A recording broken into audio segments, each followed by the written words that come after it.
অঘরী বাবা, শিবের অঘরী রূপের উপাসক এনারা।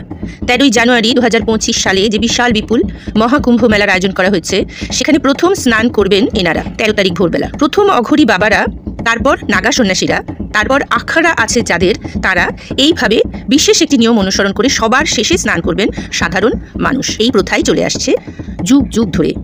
অঘরী বাবাদের যে বিশেষ সাধন পদ্ধতি, তা হলো এনারা সাধারণত শ্মশানে বাস করেন, সব সাধনা করেন, নরমুণ্ডির আসনে বসে সাধনা করেন, সব দেহ মৃতদেহের মাথার ঘিলু ইত্যাদি ভক্ষণ করেন। কথিত আছে এই কথাগুলো, সত্য মিথ্যা আমি যাচাই করিনি কখনো। গায়ে চিতাভস্য মেখে রাখেন ইত্যাদি ইত্যাদি।